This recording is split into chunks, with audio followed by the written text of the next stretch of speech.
Today I'm going to be evaluating the rise of esports in the last 5 years, and more specifically the game League of Legends. League of Legends is a MOBA, or a multiple-player online battle arena, where 10 players battle out to determine who is the winner at the end of the game. But I'm not here to tell you how to play League of Legends, I'm here to evaluate esports as a sport. I'm here to evaluate esports as a traditional sport, such as the NBA, MLB, and NHL, based on the criteria that esports and traditional sports both have fans, provide entertainment, produce revenue, and have captured the passion of many. What if I told you that video games is more than just a pastime? Professional gamers practice from 8 to 14 hours a day.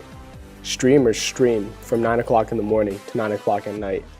People are actually making a living off playing video games. They wake up, they practice, they go to sleep, and on the weekends, just like professional athletes, they compete in tournaments.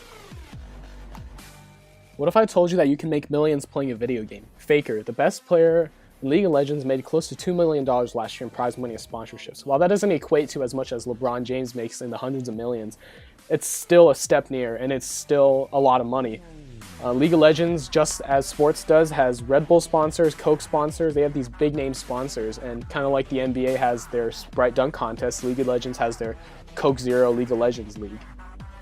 What if I told you that more people watch professional League of Legends than the MLB? According to Forbes, more than 27 million players are active daily, more than 93 million players are active monthly, and compared to the almost 20 million viewers that the 2011 World Series held, League of Legends World Championship has more than 107 million viewers, with more than 57 million viewers per week that watch normal games.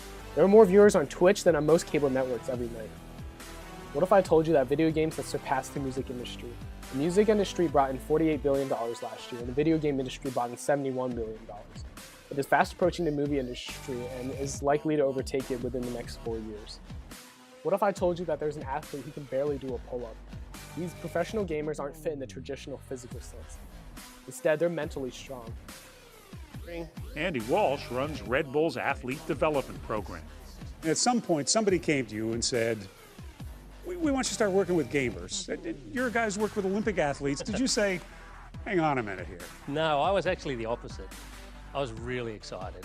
Red Bull trainers put Matt and his team through the kind of intense physical workouts they do with other elite athletes. Strength training, aerobics, even yoga. Red Bull hooked them up to sophisticated brain scanners to measure the stress while they're playing. Playing video games can be described as a sport? I'd say absolutely. You're performing at such high stress loads and under such sort of stringent conditions, competitive conditions, that we call that athletics, you know. What if I told you that video games was considered a sport in the eyes of the government? Gamers now receive the same 5-year work visa that many NBA players, NHL, and NFL players hold. In Korea, League of Legends now is considered an official Tier 2 sport and is being hosted by the Olympic Committee now. What if I told you that there was respect found in playing video games? There's a negative connotation that video games has held in our society for generations. Gamers are no longer prepubescent boys with no hygiene who live in their parents' basements, never seen the light of day. Right now, they're international superstars. It's a respectable profession in Asia. They interact with fans, they hold AMAs, and fans ask for their advice, and they're well respected all around. What if I told you that gamers are athletes? They're dedicated, motivated, and passionate. They're the best at what they do. They inspire and motivate others to be better. They're respected, or some even are celebrities. They have fans who cheer for them regardless of win or loss, and are loyal above all else, just as NBA fans are loyal and respective to their respective teams. What if I told you that playing video games was just a game? If I did, I'd be lying. It's not just a game. It's a sport. It's esports.